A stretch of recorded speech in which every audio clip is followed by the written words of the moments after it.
Good evening. What's going on, everybody? It's the Flying Pig here on Flying Pig United with another cheeky little transfer news show, and to discuss the latest Manchester United goings on this summer. Summer. How are we all doing tonight, guys? Thank you very much for joining aboard the Bacon Express, choo-choo and all that. Get in there, you legends.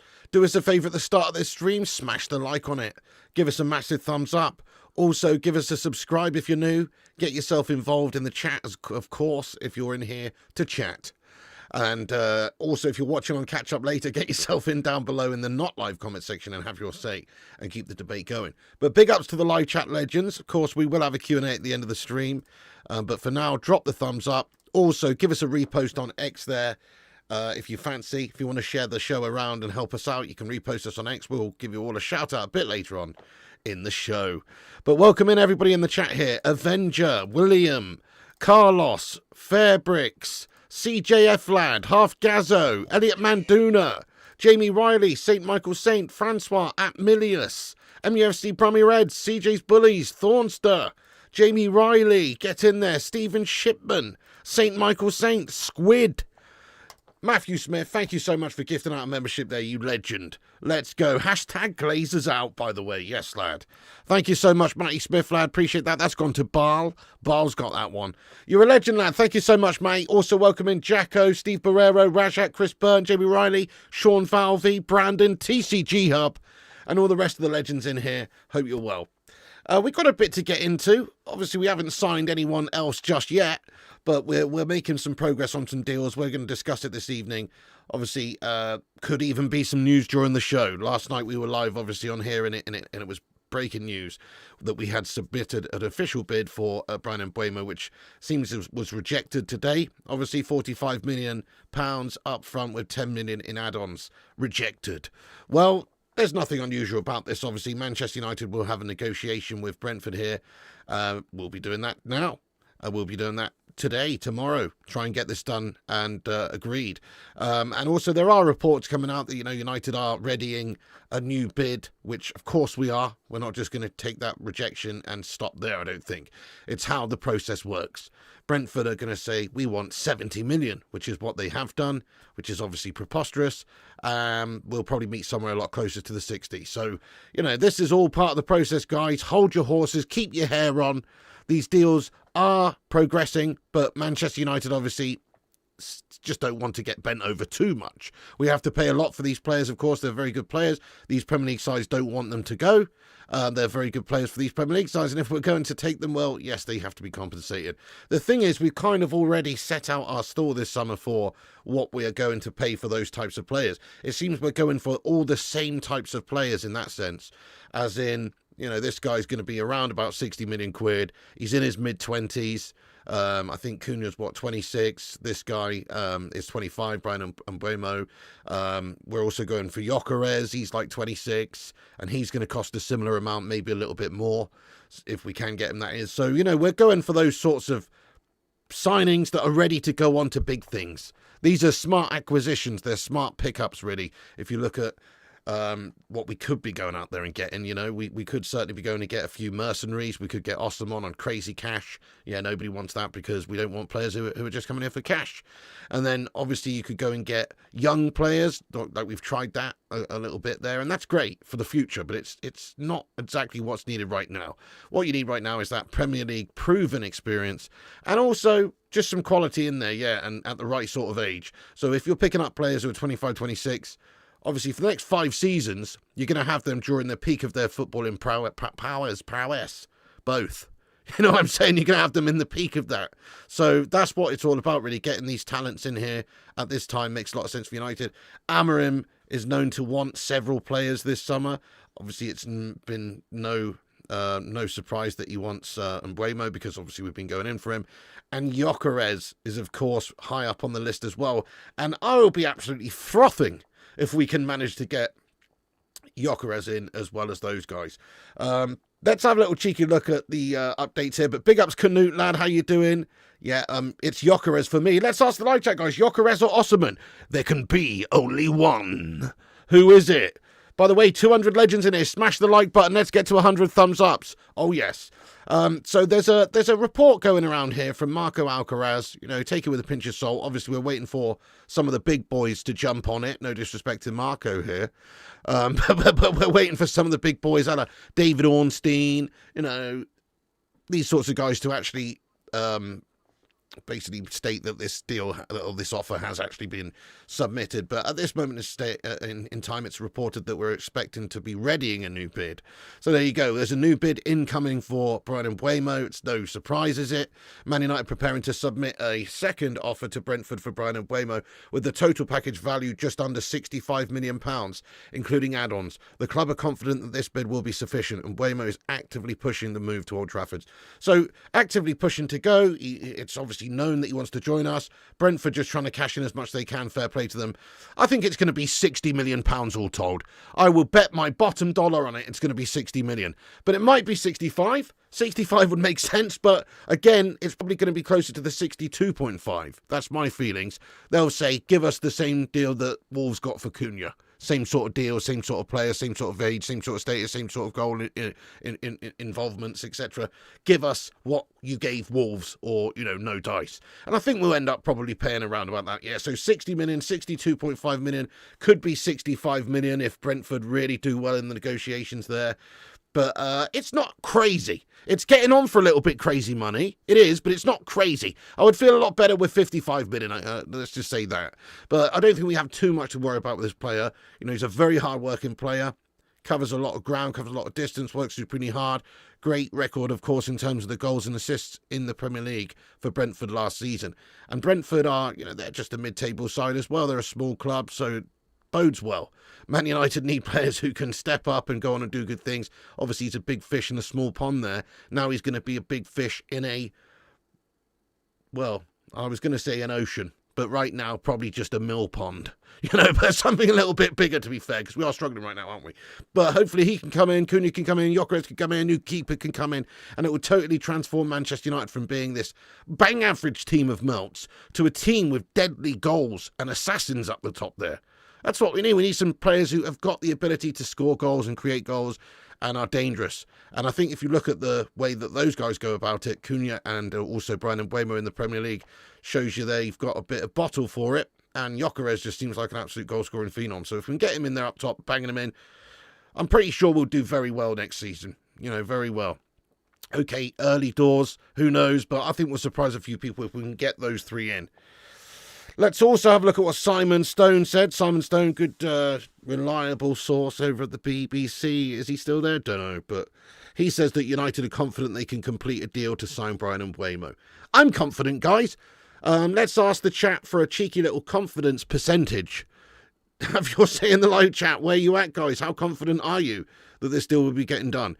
I am 95% confident. I mean, there's always a tiny chance that there's another bid comes in, an 11th hour bid from another team. They've just essentially been waiting for us to negotiate, and then they're just going to come in and match it and maybe turn his head. There's still that possibility.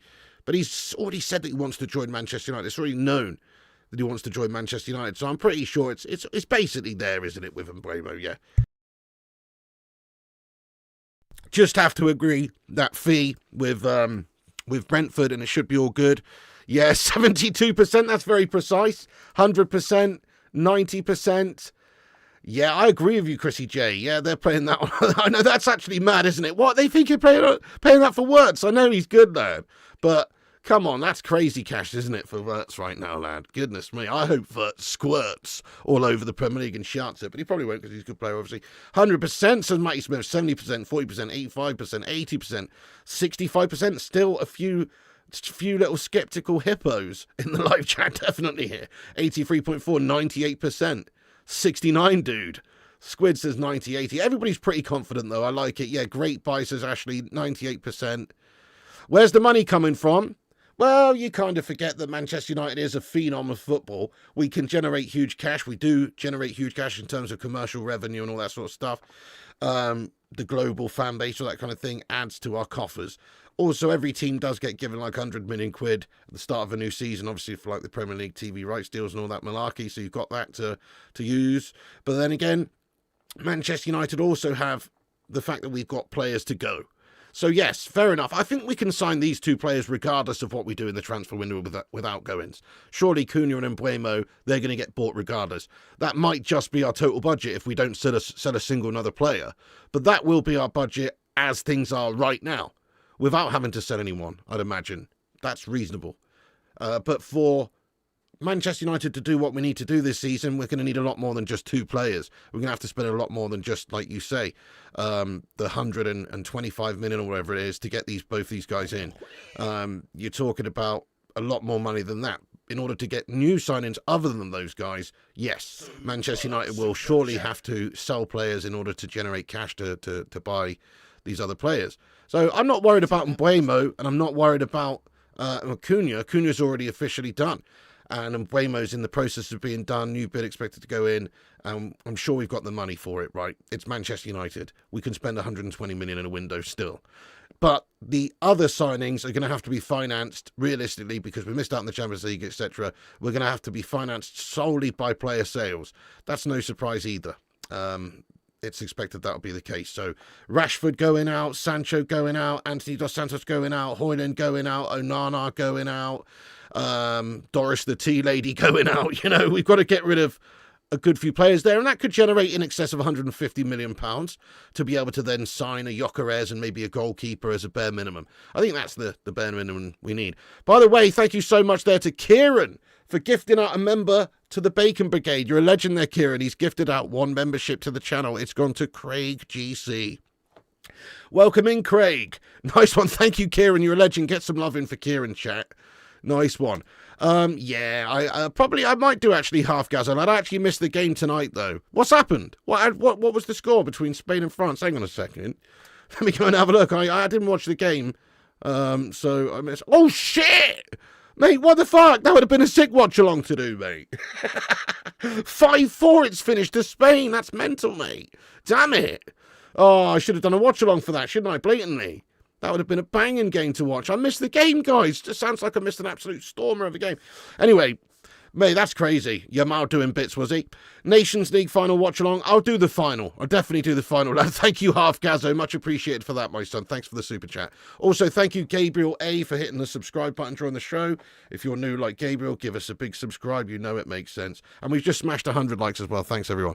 Right, let's cover the rest of the sort of the news then. So at the moment, the negotiations are ongoing. Brentford rejected Man United's initial 55 million total bid for Bryan Mbeumo. Obviously, some of the structure may have been an issue as well. Like it was understood that it was an initial 45 up front and 10 million in additional fees, add-ons. And it's understood that Brentford would rather have sort of individual player add-ons rather than team objectives. For instance, if we qualify for the Champions League, we'll give you X amount of money. They don't want that because obviously United just finished 15th. What they want is if when Bryan Mbeumo's completed 30 league appearances, we want X amount of money.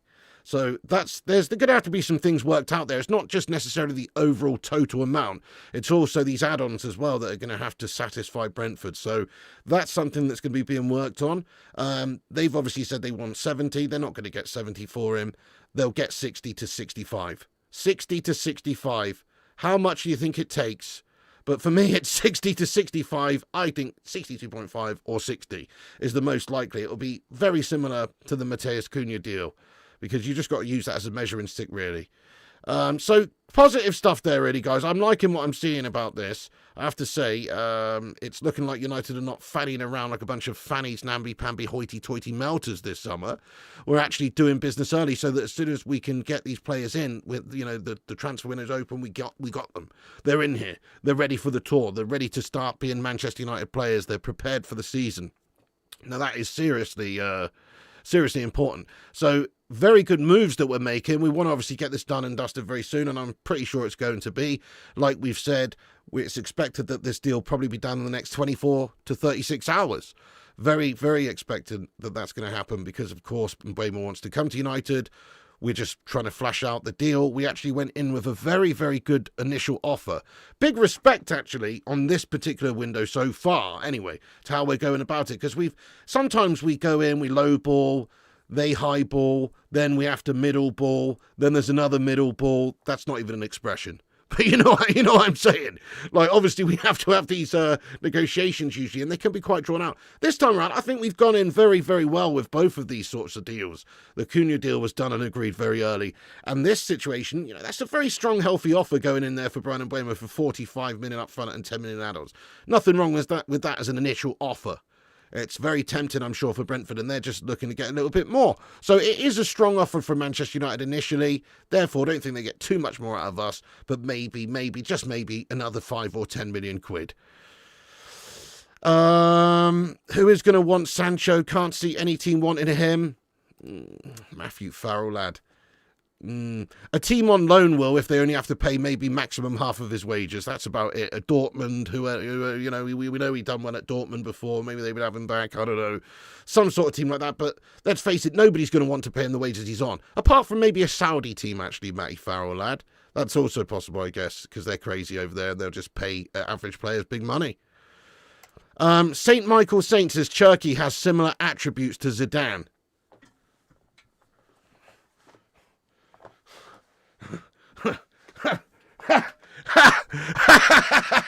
You what? Right, okay, Cherki does seem very good player, but can we stop the Zidane comparison, please, my friend? That's insane. I'll tell you for why, right? That's basically, you might as well just say Ravel Morrison has the similar sorts of attributes to Lionel Messi, because that's about as much sense as that statement made right there. Okay? Now, fair enough, I get it. You rate him highly. I get that. Only Al Hilal can afford Sancho. Yeah, Tommy Boyle, how you doing, you legend? He says, this window closes Tuesday. We need to shake our tail feathers. Yeah, we got to get on and get some stuff going, don't we, lad? Leighton Orient will want Sancho if he takes a pay cut. Tesco would have him. I don't know. What's his shelf stacking abilities like? You know what I'm saying? Yeah, someone never watched the Zidane. Anyway, I don't think he should get off the internet, Ezio. That's harsh. He shouldn't get off the internet, no. He should get off Cherki's lap, though. That's what he should do, do you know what I mean? Because, yeah, Cherki is good, but the fucking Zidane, lad. Anyway, look, he's got a lot to do. Zidane was incredible, wasn't he? Right. Is that Martin Keown commenting in my live chat? Do you know what I mean, guys? Is that Keown? You're a shithouse, Keown. No, yeah, did you see Martin Keown say that United should get Jurgen Klopp as our next manager? Is that guy smoking crack? Lovely comment from him there. I thought that was hilarious. Obviously, I don't know what he's I mean, he's just off his head, isn't he? Anyway, so there we go, guys. There it is. There's the latest on Mbeumo. There's a new bid expected to be coming in here, right, very soon for Manchester United, probably in the region of 65 million, maybe 60 million. Shouldn't be too much drawn out in terms of the negotiations now. Probably next 24 hours we can expect to reach an agreement, maybe even during this show. By the way, if there's one legend out there, maybe Thornster, you seem to like a bit of this, or Tommy Boyle maybe. If there's any legends out there who can keep an eye on the Twitter feeds of the big dogs, the Diamond Dogs, Fabrizio, Ornstein, etc. If you could just keep an eye on the main Diamond Dogs and let me know when if there's a big update in regards to any of these players, that'd be fantastic. So we can jump on it live. Nice one. What is the new bid for Bryan Mbeumo? Okay, well, there's a report here from Marco Alcaraz that says that United are preparing to submit a second offer to Brentford for Bryan Mbeumo with the total package value just under £65 million, including add-ons. The club are confident this bid will be sufficient. Mbeumo is actively pushing for the move to Old Trafford. Like I say, we've got to wait for the big dogs to say that we've officially submitted another bid. Obviously, it was Ornstein initially who broke the news yesterday that United had submitted that 45 million plus 10 million add-ons offer yesterday. So we've got to wait for one of the big dogs. But Marco Alcaraz here reporting that is the case anyway. It should be around about that. I mean, it doesn't take a genius to work out that we're going to have another bid. Maybe it won't be 65 million, maybe it'll be 60 million, but surely we're going to try another bid. So there's a bid expected to be coming in again very soon, tonight, tomorrow, whenever, and that will probably be the one to just sweeten the deal enough to get Brentford to sign on the dotted line. So very confident we're going to get him in there. Just a matter of time here. Hopefully nobody else comes in for him though, and steals him from us. That'd be absolutely awful. Oh, I had a mare Keanu Steve lad, but I had to take Mrs. P to work, and it was just by the time I got back and stuff, it was just too late to really. I could have started mid-game, but it was just shit, mate. So I didn't really have the opportunity to do that there, Keanu lad. But But I should have done, shouldn't I? Sounds like I missed an absolutely incredible game. After this stream, I'll definitely be watching the highlights for that one, because I didn't watch any of it, unfortunately. Don't even remind me, Duderino lad. But, okay, so United preparing to submit a second offer to Brentford. That's expected soon. Could be tonight. Maybe it will happen during this live stream like it did yesterday. Simon Stone reporting that we're confident that we can complete a deal for Mbeumo. And obviously just via Fabrizio Romano saying that Brentford wants 70. But that's obviously not realistic. That's just a bargaining chip negotiation figure there. Right, let's get on to Gyokeres then, guys. So Gyokeres stuff, and of course we'll have a big Q&A at the end, etc. Keep smashing those likes. Every little helps. Share us around. Get yourself subscribed if you're new, and get in the live chat. We want to hear from you. 300 legends in here tonight. So Gyokeres wants Manchester United. That is the latest reports that are floating around there. It's understood Amorim is very keen on Gyokeres, not only due to the fact that he's had that previous working experience with him, but just down to the fact that he's a prime player in his prime who's looking absolutely awesome and scoring a lot of goals and is awesome. But obviously it helps that he does have that previous working relationship with him, and it's also understood that because of that, that's a main factor in the reports which say that Gyokeres is keen on Manchester United and is interested in moving to Manchester United, regardless of us having no Champions League football. So, very good positive stuff that's being reported. Is it the case? Only time will tell. Will Man United actually be able to finance this deal? Right now, I'd say no, because we've got to it's got to depend on other sales. But at the moment, we've obviously done the business for Matheus Cunha, done the business for Mbeumo. That's 125 million. And a little bit more for agent guff and all the rest of it right there. So that's a lot of money to spend on two players right at the start if you're not being able to sell players. We have to generate the cash by selling players, which is where, the Antony sale maybe to Leverkusen or Betis comes in. Højlund, Rashford, these sorts of big money players that we can get off of our books would obviously give us the money to buy Gyokeres. So that's kind of where we're at right now. Manchester United are very much interested in Gyokeres. It's unlikely we'll be able to sign Gyokeres and Mbeumo, a goalkeeper and Matheus Cunha without having to sell players. So we've just got to be realistic there. We're going to see some players going out, as we should. They're absolutely guffed, some of them anyway, and their heads have gone at United. A la Rashford. Rashford's been a good player for us in the past, but I'd rather the 40 million and his wages off the books right now, definitely. Same goes for Sancho, even more so. Same goes for Anthony Dos Santos. So there's lots of players that can go to generate the cash. I'm not worried about us having the money to get Gyokeres. I'm just a little bit worried about maybe us having the pull and also the time frame to get him, because this is the sort of deal you need to move very quickly on. If we're going to get him, we need to move very quickly on this guy. So, yes, there is a bit of a cash flow issue at the moment for Manchester United, I suppose. But let's have a look at the reports anyway. So here's a report here. It says that Manchester United can find if we can find the 70 million euros for Viktor Gyokeres, he would be keen to reunite with Ruben Amorim, even without Champions League football.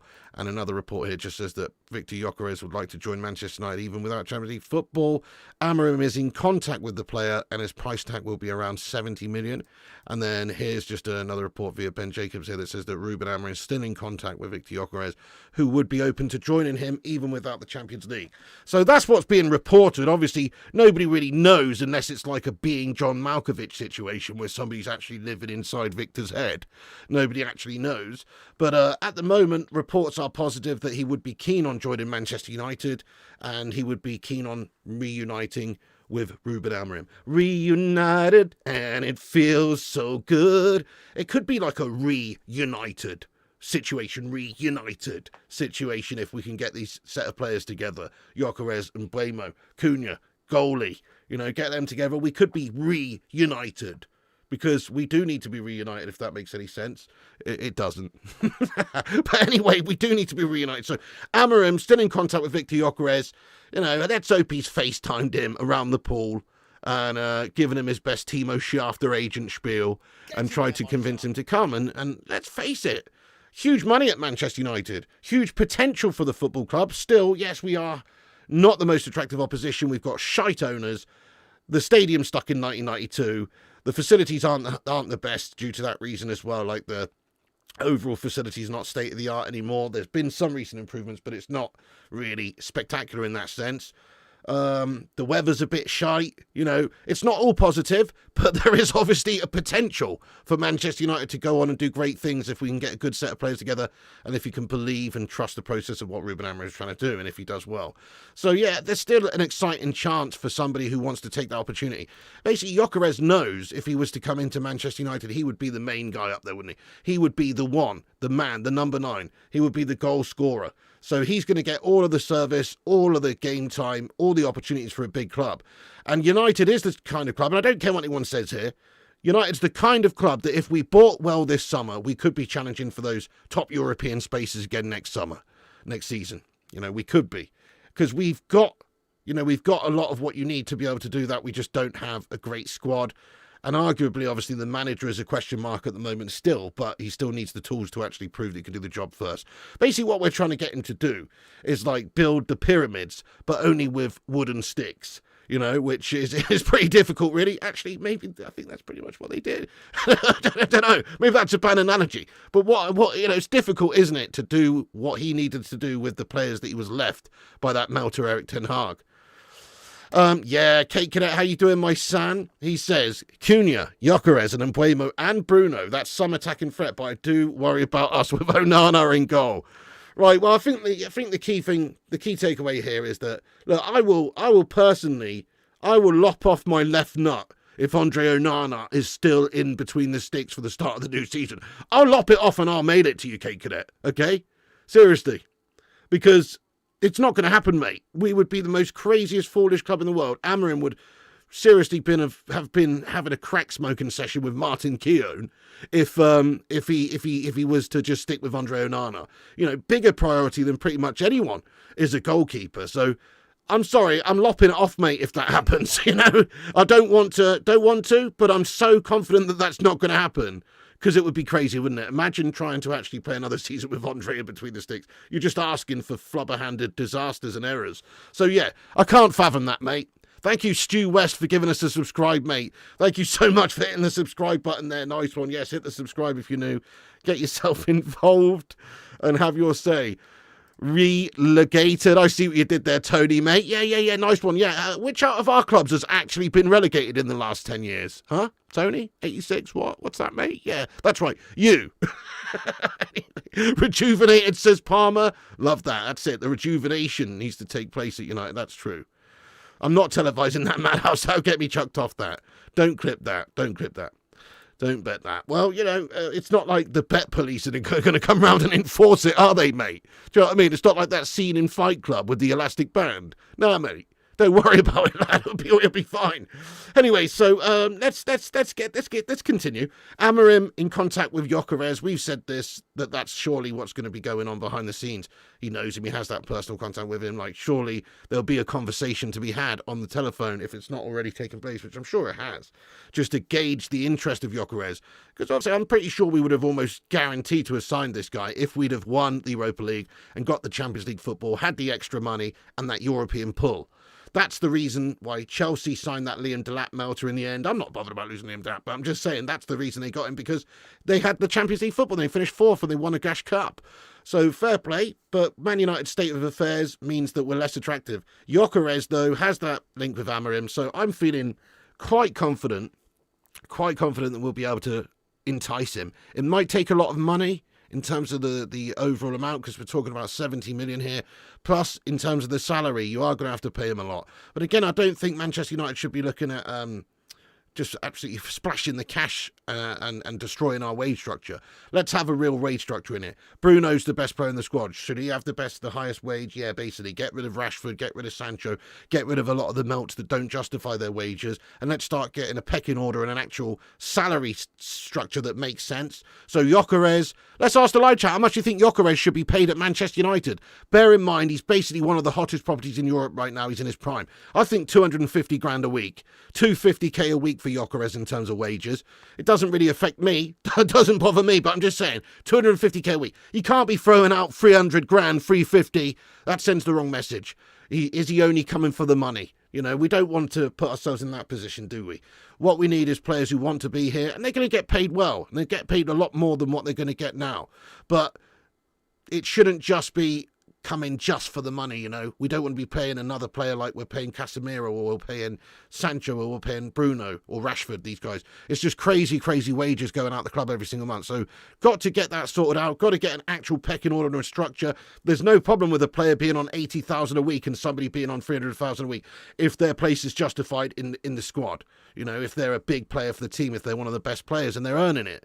It's when you get the problems in the dressing room and behind the scenes when you have a disparity between players and what they're actually adding into the club in terms of value and quality. So when you've got a shit player like Alexis Sanchez being paid £500,000 a week and Ander Herrera's busting his guts out for 200, it sets a really bad tone and feeling, I think, among the players. So yeah, you don't want to get yourself in that situation anymore. 280, you say, 130, 310, 250, 200 a week, 350 a week. Interesting. 200k, 220k. Nice one. 200 base, 50 for bonus. 240 a week, maybe another 10k more. 300,000 per week. No higher than 250k. Yeah, K base. I agree with that. I think that's spot on, really. 200 to 250k, guys. We're all sensible over here. We don't want to be throwing out too much money, but we have to be realistic. You can't pay him 150 grand a week. He's just not going to come. He's going to have to be compensated well for playing for Man United right now, definitely, because it's a coup for us to get him, isn't it? 150k, 200 to 300, 100k. Yep. You're only got dressing room problems when you have a weak captain. Not so sure about that. What if you just got a bunch of shithouses in there? You can have dressing room problems with a strong captain. We've definitely had some issues in the past with some good captains. And then there's been a little bit of, nastiness going on behind the scenes and stuff in the dressing room. I know what you're saying, though. Obviously, the captain's got to sort it all out. But sometimes it's just a few bad eggs, mate. How's Bruno supposed to sort Jadon Sancho and Rashford's attitudes out, mate? They've been given lots of chances. Thank you very much, Tony, lad. Get in there. Gyokeres should be on 160. No, not really anymore, biggest Medusa. I said it last year. Casemiro still can do well for us. The last few months he had to the season was actually very, very top quality from the lad. He did really well. He had a bit of a shit Europa League final, but he did really well in the few months up to that. Really was impressed by him. He definitely turned it around. He's getting on. He's experienced. He's still a quality player, though. He is still a quality player, and he would definitely help out the squad. The problem comes where he is on massive wages, where he's on the most in the squad. It's a ridiculous contract. And yes, he was a star quality player, but now he's getting on a little bit, and there's other players that are going to be coming through. So his role is, he's still going to play some games, but his role is going to be lesser so. You're going to be seeing more opportunities for Ugarte, and especially Bruno Fernandes. If we're signing Mbeumo and Cunha, and we've still got other players that are going to be playing in that number 10 role, guess what? That means that Bruno's going to be playing a lot more games a bit deeper in the midfield too also. So it lessens the opportunities that Casemiro's going to have. Not to say that we wouldn't want him in the squad, because I definitely would. But for 350k a week, I wouldn't. At this stage, I think that's just crazy money that could be going to a couple of really good players in the squad, especially for a player that's not going to be playing all the time. So let's ask the chat on Casemiro. Casemiro's still got the chops to play at the high level. That's what he showed throughout the last few months for United. He did have a ropey start to the season. Remember Carragher and lots of people saying, oh, he's done. Leave football before the football leaves you and all that shit. Do you know what I mean? Yeah, but Casemiro turned it around, proved that he's still a quality player and that he can still do it. He's still got the motivation to do it. Very good player, but more 180 to 200k a week player at most. And that's a lot down to the star quality, the name, the history, the reputation, all of that, and the experience. So, yeah, he's not a 350k a week player or any more than that, lad. It would be crazy. But keep or sell Casemiro, guys. Honestly, if we could get him off the books to Saudi Arabia and they give us a small transfer fee and go and take him and pay all of his wages, I think it probably is a good time to part ways and maybe sign another midfielder, because those wages off the books would free up a lot of cash to be able to bring in another midfielder. Like, I'd like for us to get a Wharton type player, something like that who might be available this summer. But if we're buying players like Gyokeres and Mbeumo, Cunha and a goalkeeper, there just might not be the funds left over really for other positions to be strengthened.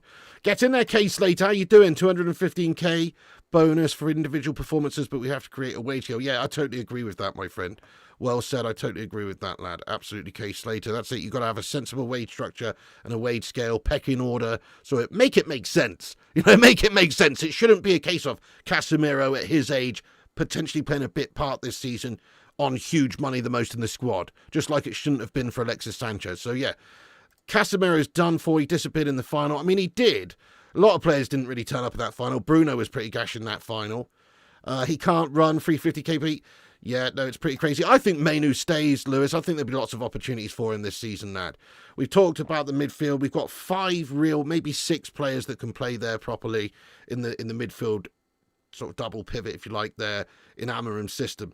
So you've got, obviously, Casemiro, Ugarte, Mainu, Collier, Mount, and Bruno, essentially. And maybe there's a couple of others that I'm forgetting, but essentially those guys, right, which is plenty.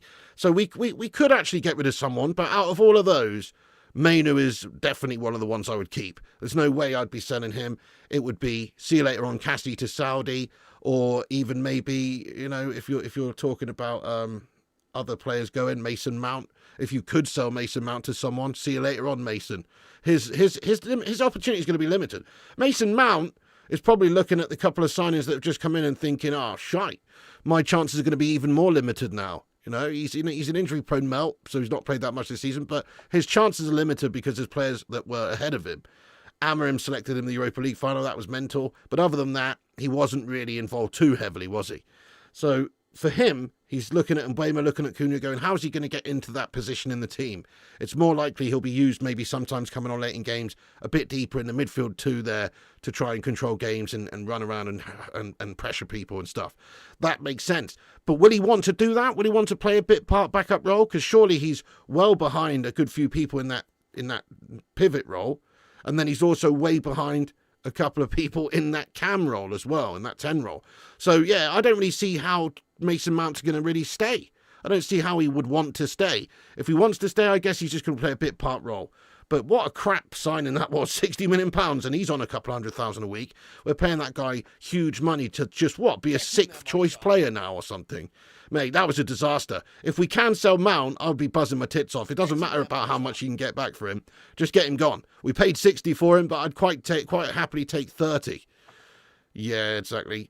Dean Webster, thank you very much for hitting the subscribe button there, Dean. Nice one, Dean Webster, lad. We're nearly at 200 likes as well, guys. We're only 7 away. Keep hitting the thumbs up. Every like helps the stream. We can get 200 likes, and that'll boost us up there on the algorithm. Also, give us a repost on X using the link at the top of the chat. I'll shout you all out in a bit. Right, goalkeeper position match out. Okay, let's get on to this then, guys. So, Milinkovic, Savic in goal, 6'8", large one. I believe that Martinez makes a lot of sense because of the Premier League experience, to be fair.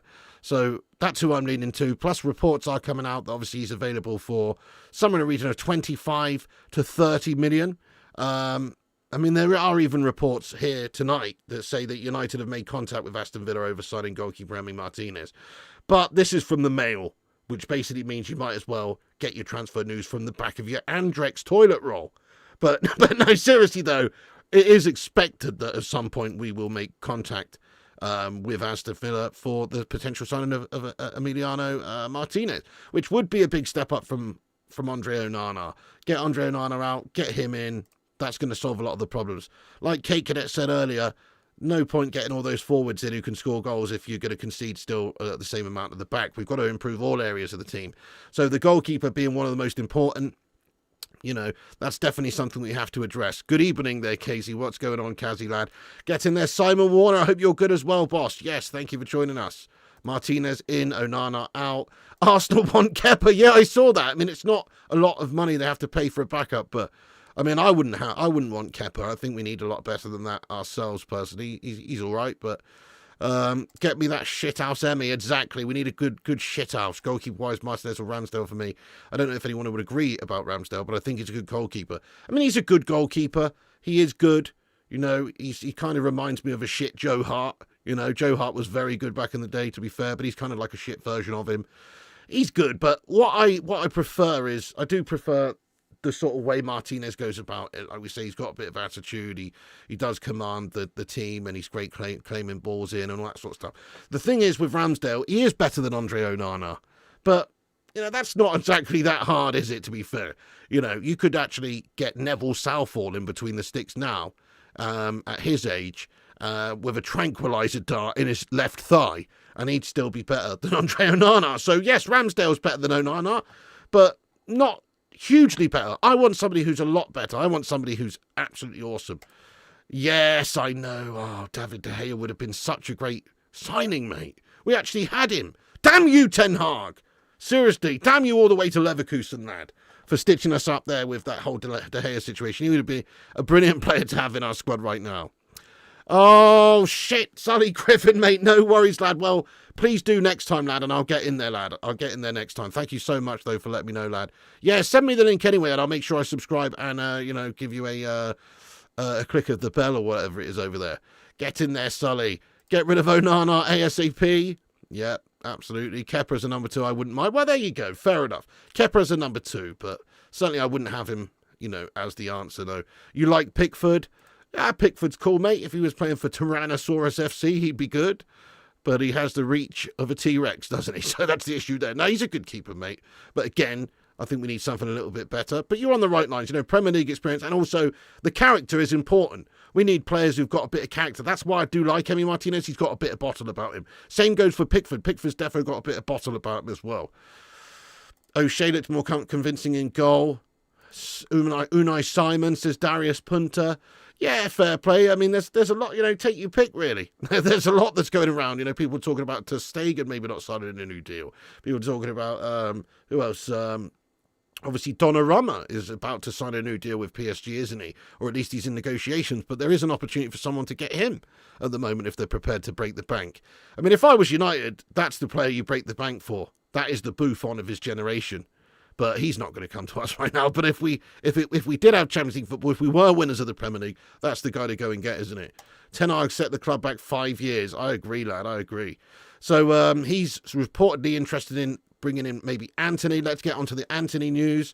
So we were talking about it earlier, but more has come. This is via Sky Sports Chef, who says that Bayer Leverkusen are monitoring Anthony. He's on the list, but at this stage it's nothing more than that. Leverkusen boss Erik ten Hag was in charge of Manchester United when Anthony joined for over 80 million in 2022. Yeah, and of course he was in charge of Ajax when he signed him from Brazil as well. So he's already signed Anthony twice, right? So it's very, very expectant that he'd be interested in bringing him in. Plus, it's not like Anthony's just been thrown on the garbage heap and is shite and proven shite.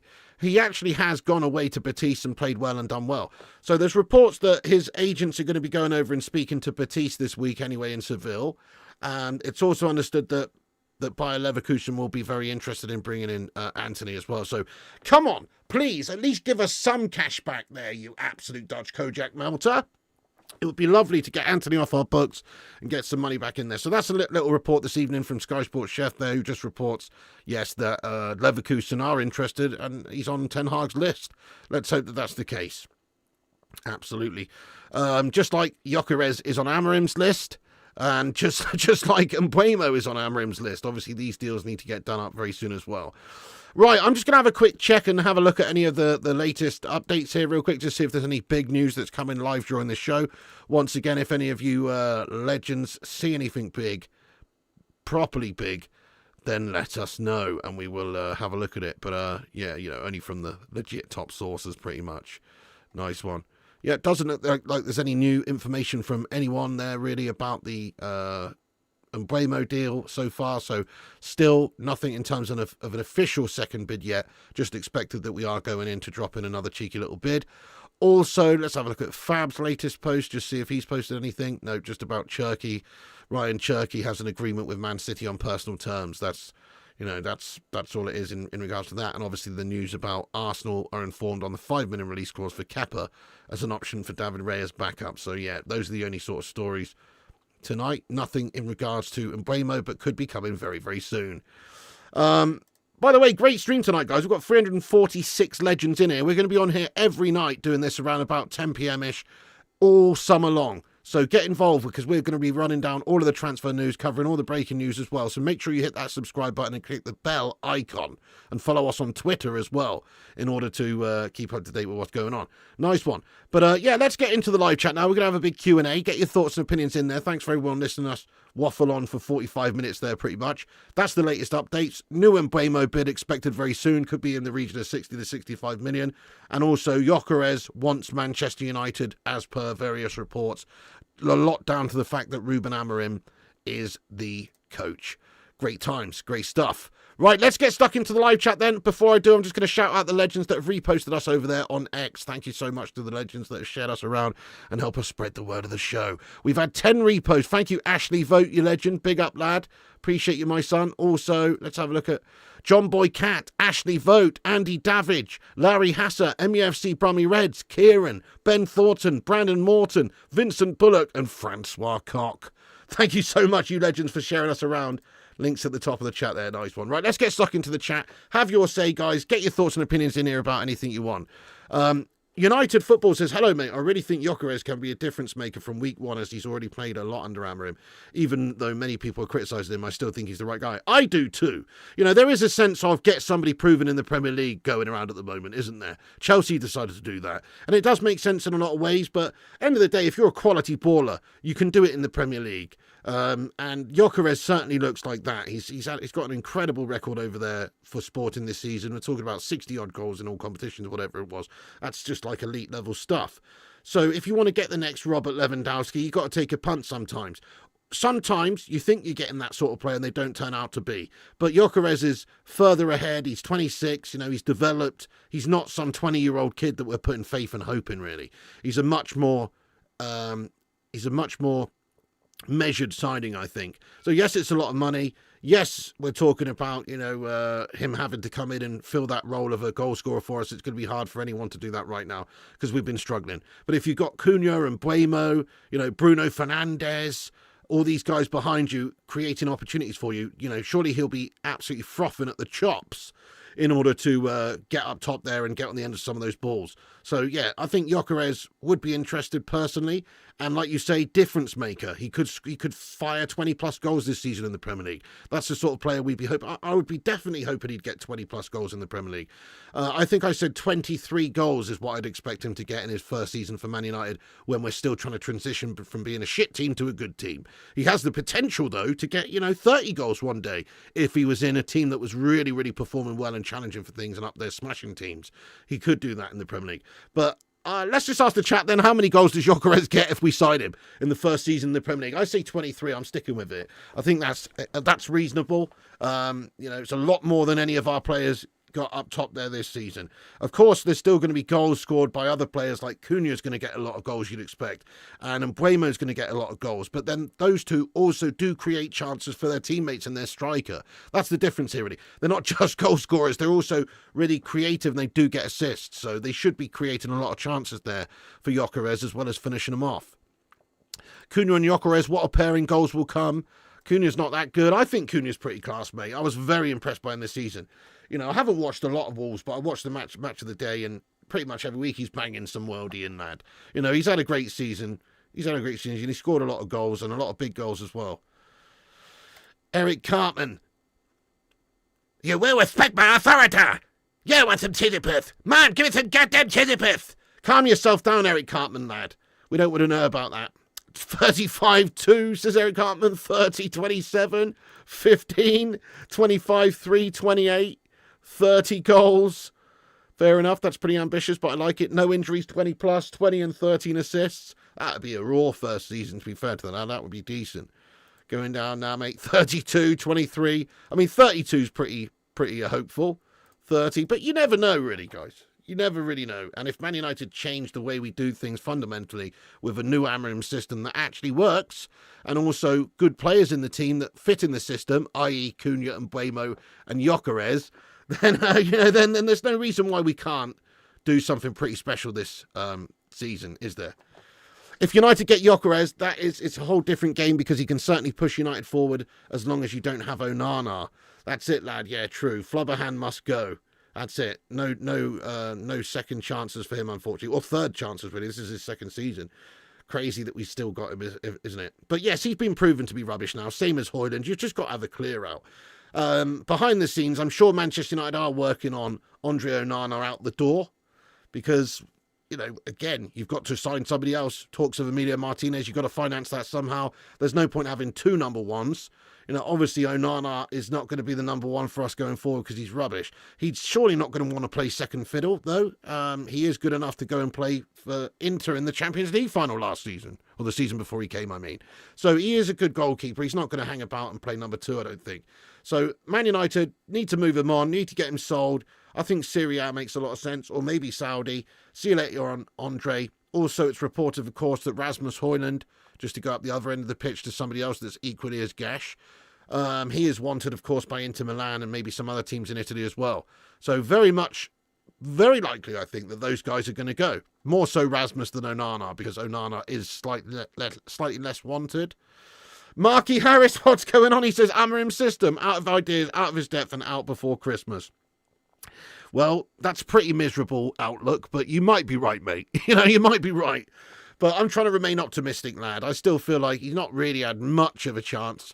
He was still doing it with a shite set of players. Let's give him a proper pre-season. Let's give him some players that he wants, and then we can judge him properly, okay? So I'm backing the guy, but I understand what you're saying. You can't say that, Amorim did amazing things since he's come in. It's not happened. It's just not happened for him. In fact, we've tanked it to 15th in the league.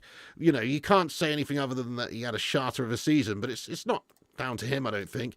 I think some of you are going to be surprised next season. I've got a feeling Man United, if we get these signings in, particularly Gyokeres, but if we get these signings in Amorim's system, things are going to start cooking. Because I believe that there's a great team in there under Amorim with his system. It's going to take some time to make it work. But I always go back to Sporting under Amorim, and Sporting particularly in the Champions League under Amorim. They're a good footballing side. They battered up City 4-1 in Amorim's last games before coming. I always reference that because, I watched the game and it was a destruction job. They battered City and they did it playing that system. So why the hell, and it was very attractive, very attacking and very good. So why the hell can we not get that to work for Manchester United? Yeah, Tommy says Cunha's class a lot better than what we've seen of him so far. So much more to come. Yeah, I hope his attitude, stays on track and he's working hard and, he's not just another one of these players that comes to United for a big paycheck, maybe catches the disease of mediocrity, because it does happen sometimes, doesn't it? You've seen it a lot before. But if he can stay on the right track and perform like he has done for Wolves, we'll be laughing. If he can replicate what he's done for Wolves for us, we'll be absolutely loving him, won't we? Get Raheem the Dream on loan, no thanks. Alex says if we get 40 to 50 goals with that new front three would make a massive difference. Yeah, so I think, we got 21 goals essentially from our front three last season, which is what the one player in that front three should be getting. So you're absolutely right. That can transform us.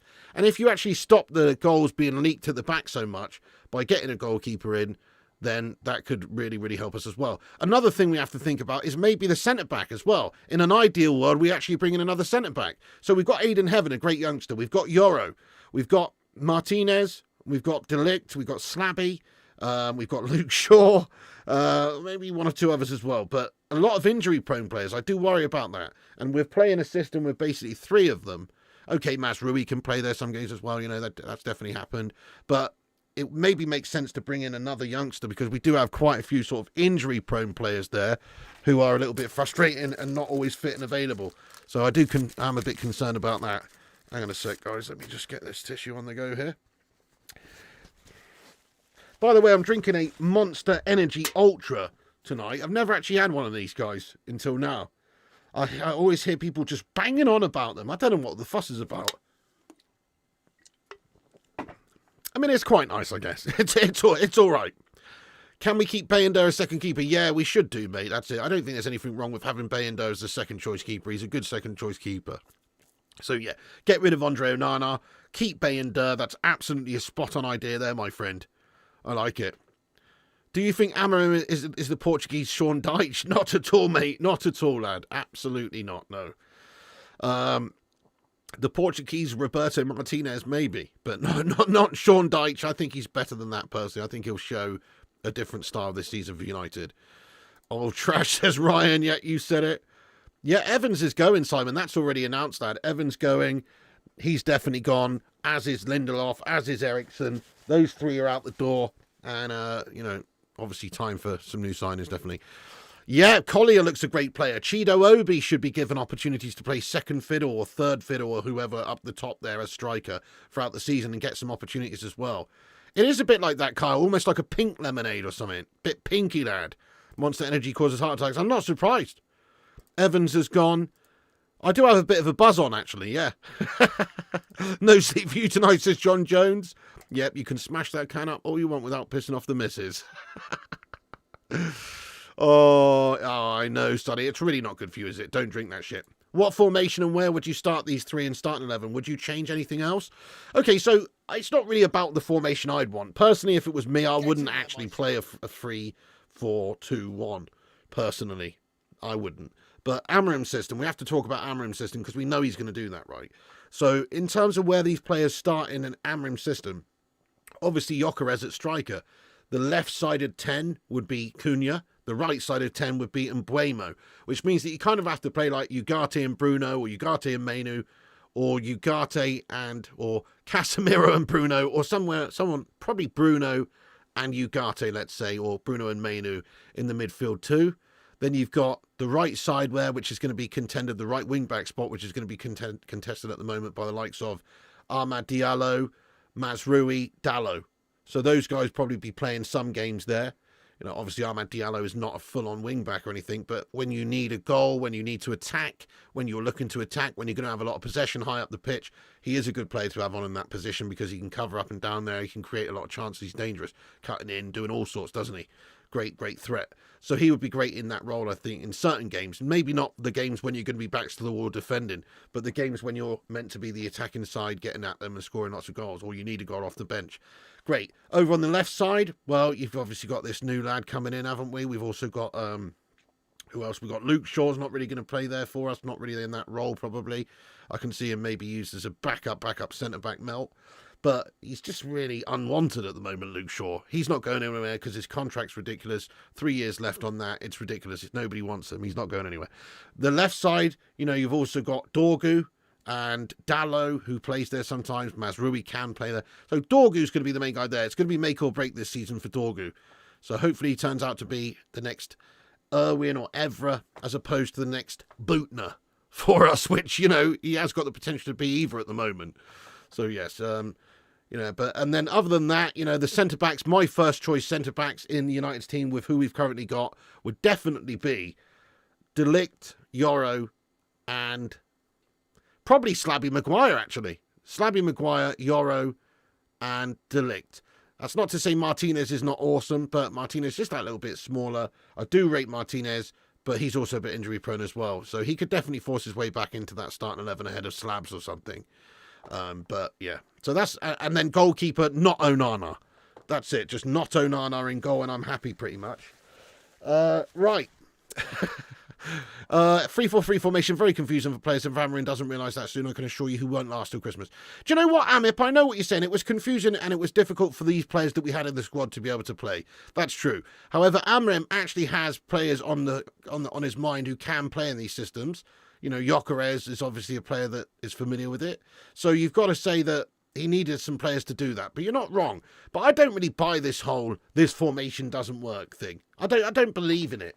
I believe that you can be a top side and play great attacking football and great football with any formation, even a 5 at the back or whatever. But certainly, 3-4-2-1, why not? Why not, mate? On paper, it could be a very good formation. It gives you 5 at the back at times. It also gives you a great ability to counter and get a lot of numbers forward when you need to. So, it's kind of a bit of a gung-ho in some ways. But if you've got the defence for it, if you've got the bottle for it, then why not? You can do it. You just need to be able to outscore the opposition and do really, really well in that regard. And you can press high up, and there's nothing wrong with the formation. The thing that I have a problem with is obviously how the formation, how the tactics, how the system actually translates onto the pitch, which, let's face it, since Amorim's come in, has not been great. So that's a major concern. You have to say that's a major concern. But I think you can play, 4-4-2, 4-3-3, 5-3-2. Doesn't necessarily matter on the formation. You've seen top sides. You've seen Atletico over the past however long. They've played some great 4-4-2 sides in Europe. You've seen Liverpool plays great 4-3-3 sides in Europe. You know, you've seen teams do really well with a lot of different formations. I don't believe in that personally. I think if you've got the right coach, you've got the right players, you've got the right system, you can make it work no matter the formation. That's just about preference, really. It's about preference. More than one way to skin a cat, isn't there? Centre back Maguire, De Ligt, Yoro, Martinez. We should sign Robertson from Fulham. Thornster says why didn't we sign these players last year? Frustrating because we could have had Gyokeres with the amount we paid for Højlund. True, we just melted last season, man, big time. We just had an absolute mare with the signings that we made, really. And the season before, obviously, Erik ten Hag stitched us up big style, mate, with his signings. And that's what it was, really. We gave faith in the wrong people, and they spent the money very poorly. Heaven, oh yeah, Aiden Heaven's got a great future ahead of him, I think, lad. What a great young player. But again, he won't be starting in the first team straight away, will he? He's going to have to get his way in. Like he's down below De Ligt, Maguire and Yoro in the pecking order. But he definitely does look like a good young player, absolutely. Butcher can play DM too. That's true, Half Gazzo. Yes, let's try that. You know, obviously he did play some games over there in Ajax for them. We've not really seen it too much for us, but he can play there, mate. I kind of like that because he's a bit short for centre-back. Diego Leon will hardly play next season. Some of you are deluded, says Compost Mo. Yeah, Dorgu's going to be playing a lot. You know, Dallo, Ahmad even. Yeah. Do you think he's... Masrui, do you think he's Portuguese Ancelotti? I wouldn't say that. Ancelotti's one of the greatest coaches ever. Amorim's only just really getting started. No. So I wouldn't say that at all. Doris, the tea lady for Onana. Any news on Martinez's return? Yes, so he is expected to be back for the start of the season, so that's positive. You know, Leacher isn't quick enough with his pass and be a CDM. It's a reason why he got turned to centre back at Ajax, replying to those saying he could be DM. Well, I actually think his range of passing is pretty good, you know, at Menius. But fair enough, you know, maybe you're right. But Tommy says that is true, but he has improved since his Benfica days. Better than Onana for sure. Yeah. Oh, you're talking about a different Martinez. He was talking about... Oh, I don't know. I think you guys are having a separate conversation anyway. Doris to replace Onana as starting keeper. De Gea to return, according to Centre Devils. Yeah, William, that's what we call in the industry clickbait article, lad. Because I bet you if you click on it, it says to return to Manchester United when we play Fiorentina in the friendly coming up in the summer. That's what that means, William Reedy. That doesn't mean that we're going to be getting De Gea. He's already just signed a new contract there at Fiorentina. We're definitely not signing De Gea. What that means is we're playing against De Gea, against Fiorentina in the summer, and that's what that means. Bizarre Pudding, thank you so much for the $10 super chat, mate. Get in there, my son. Get some big love in there for him, guys. Thank you for the super chat of justice there, my son. By the way, guys, keep smashing those likes. Keep hitting the subscribe button. We're only a few people away now from 90,200 subscribers, believe it or not. So get yourself subscribed to the channel if you're new. We're on here lunchtimes and evenings around about 10 p.m. every single night, discussing all the latest United news and having a great community chat. So get yourself involved. Smash the bell icon so you get the notifications as well and you won't miss them. Thank you, Bizarre Pudding. He says, hey, Pigster, does it worry you that Gyokeres has only done it in the lower leagues? His stats with Coventry in the Championship were good, but not amazing. Big ups, Piglerino. Honoured to be part. Who did he play for in England again, guys? Was it Burnley or Brighton? Or both? It was a team beginning with B, right? I remember him playing. I think it was at Burnley or Brighton or both. But anyway, yeah, obviously previously it's hard to say. But you have to remember that players develop at different times. So in 3 or 4 or 5 years, who's to say Rasmus Højlund couldn't be an absolute baller and a totally different player to how he is now? Players do develop at different times. Not everyone can be Wayne Rooney or Michael Owen or Messi or whoever who's coming through with that unbelievable talent from the off. Sometimes it takes these players a bit of years to get that physicality, to get that experience, and just to learn their position and their game to a high enough standard. I think that's happened with Gyokeres. So I think he's doing it in the lower league, but his goal record's ridiculous. Let's just have a look at it real quick. I think it's in the 60s, isn't it, or something in all competitions. Let's have a little look, guys, and see, because... I'm sorry, but if you can do that in any league, you're talking about Champions League, you're talking about Liga Portugal. If you can do that in those sorts of standard leagues and stuff, and the Champions League as well, then why can't you do that in other leagues like the Premier League even if he does half it would, it would be a ridiculous record. So let's have a look what he got. So he's actually, sorry, my bad. It's 54 goals, not 60 odd. My bad, but only 54. So he got 54 goals in 52 games in all. Or to be fair, that's just for, yeah. In fact, he did get 60 odd goals. He did with Sweden. When you factor in with Sweden as well, he did get 60 odd goals this season just gone. What's that shit that's playing in the background there? Piss off, McDonald's advert. Anyway, so yes, he got 54 goals in 52 appearances for Sporting, which is quite incredible, isn't it? I mean, that's amazing. So we scored 39 goals in Liga Portugal in 33 games with 8 assists. Crazy stats. 39 in 33.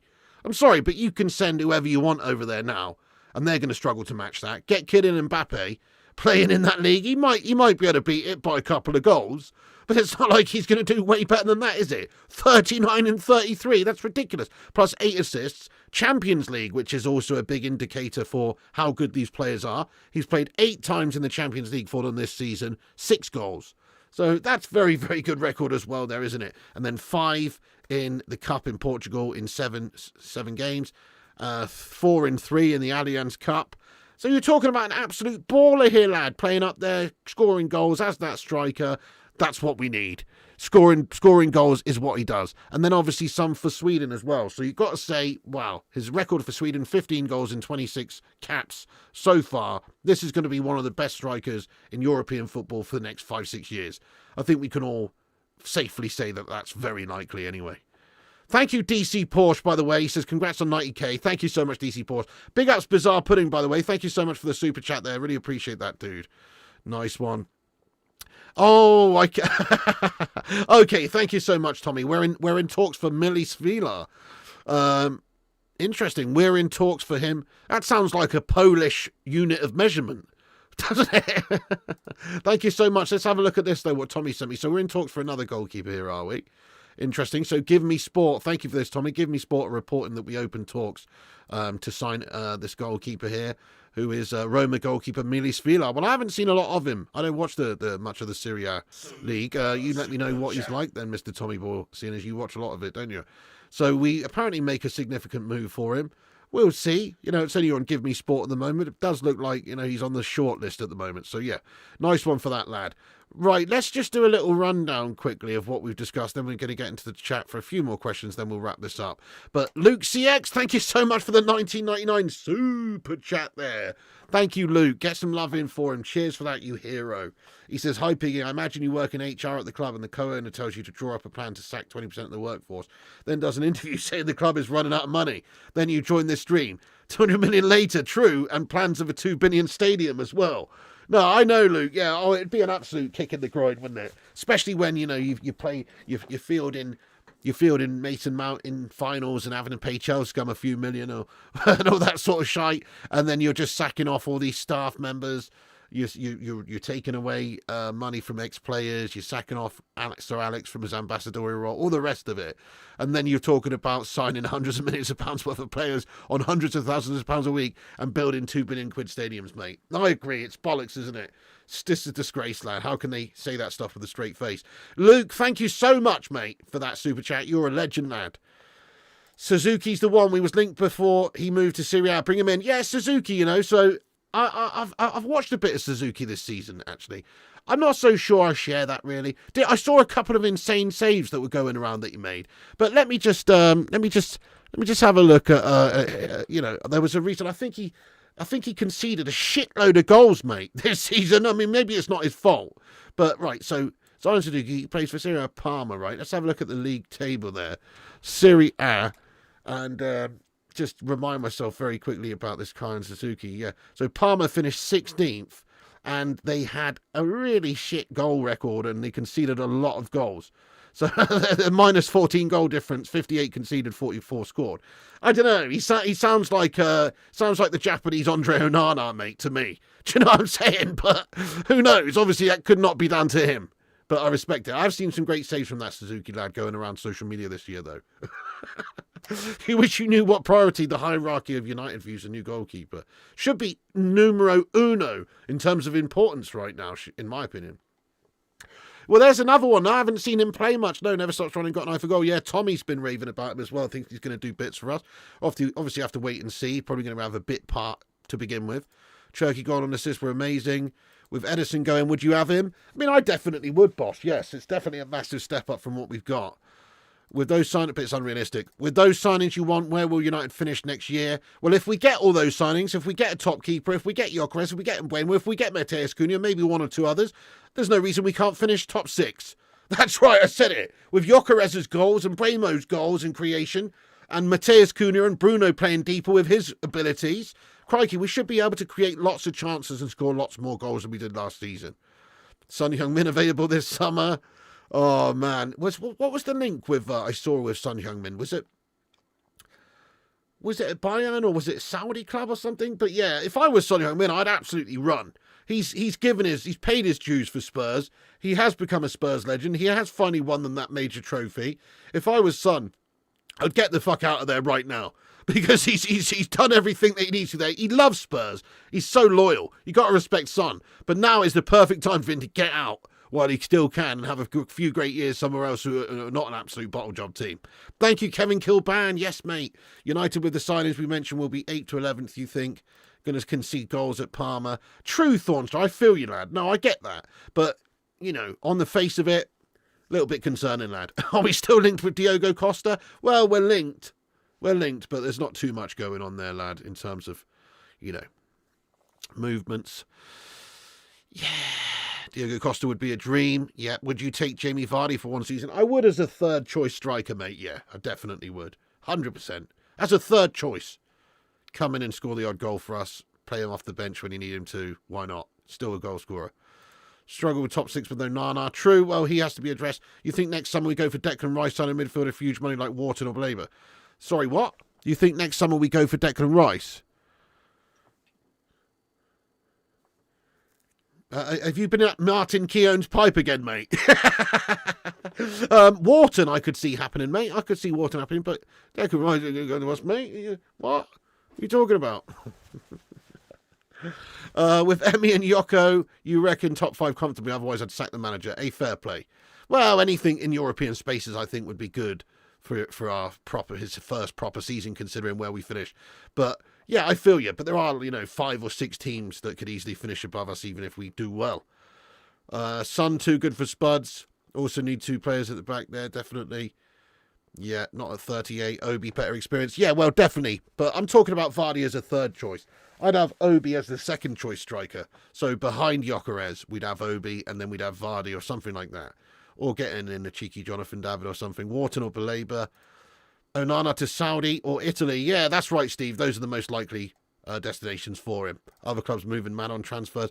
I'd take him, Simon, I would. Maybe if Rashford doesn't agree, or we don't agree that deal with Barca or whatever, and maybe it's Aston Villa who ends up actually going in for him. Maybe that could be used as a bargaining tip, but yeah. Oh, sorry, Thornster. He said a Declan Rice type sign. Oh, I get that now. Sorry, I must have misread it there. Yeah, nice one. You're not hyping him at Milius, but I'd rather give another goalkeeper a go than Onana at 25 million. Yeah, precisely. Good shout, Tommy. That's it. I personally though do like the Martinez link just because he's proven in the Prem. Right, guys. So just to cover it quickly, we're preparing another bid. Nothing, I don't think, has come in this evening yet in regards to another bid being tabled. We often come on here late at night and there's a lot of new transfer news. I'll just give one little check again to the major boys, the Diamond Dogs, here, which will be David Ornstein mainly, and also Fab I'll have a quick look at as well just this evening. If there's nothing there from them, then, I'm sure there's nothing probably going to happen tonight. So there we go. That's the end of the transfer news, guys, for the evening. Like I say, we're going to be on here lunchtimes, afternoons, evenings, covering all the latest transfer goings on. Thank you so much, everybody, for watching. Really appreciate you all. You're a set of legends. You can rest assured we're streaming every night around 10 and also every day sometime during the day. So click that bell icon for notifications so you don't miss the streams. Smash the like, smash the subscribe button if you're new. Follow us on Insta, Facebook, Twitter, TikTok, Twitch and Kick at Flying Pig United. Big up all the legends that smash that like on the video as well. And everyone who's involved here tonight in the live chat, thanks for chatting with me, you legends. Not too many Declan Rices out there. That's true. Yeah, my bad, Dino. I shat it there, didn't I? Gonzalo Ramos was linked. Suzuki's been decent too this season, says Tommy. Have you seen Jesse Lingard's Korean haircut? I have, mate. Yeah, I have. Anyway, legends, everybody in the chat here, Fortune, Frankie, Nicholas, big up the mod squad like Tommy Boyle and co. Thank you, Simon, Vincent. Nice, Vincent. Get in there, Stefan, Madhouse, and everybody else as well. We'll be back on tomorrow for the latest no bullshit transfer news in regards to Manchester United. Come on, United. Still expect Mbeumo to be agreed, at least agreed in principle in the next 24 hours, or at least the next 36 hours. So keep your eyes peeled and we'll let you know what's going on. Nice one, Jamie, Justin, Sean, SCJF, you legend. Yes, let's go. Yes, I'm doing all right, aren't I, mate? Simon, Sean, Dino, Tommy, let's go. Probably not, actually. I'm starving hungry, Tommy. I've got to get some grub. Then I've got to make sure little Miss is off to bed because Mrs. P is at work on a 12-hour night shift tonight. So I've got to make sure the nipper's going to bed. And classic, she's getting to be a teenager now. And now she don't want to go to bed, mate. It's a nightmare. But anyway, because she's got school in the morning, obviously. So, yeah. But anyway, I've got to do that. That's going to take me a while. So, but maybe a bit later, Tommy, if I might. If you see me on, chuck us an invite, lad. Nice one, William, UK Strange, Brandon, Mike, Pete, Vincent, Palmer, and everybody else. Come back after this video is finished. Get yourself commenting in the not live comments about anything we've discussed. And Mbeumo, Gyokeres, who you want to see as the next keeper, etc. And we'll see you on the next one. Thanks for watching, guys. Thank you, Nicholas. Thank you, Fortune. Thank you, all the live chat legends. And everybody else as well. Remember, Piggy loves you. And also remember, when the seagulls follow the trawler, this is because they think sardines will be thrown into the sea. Thank you very much.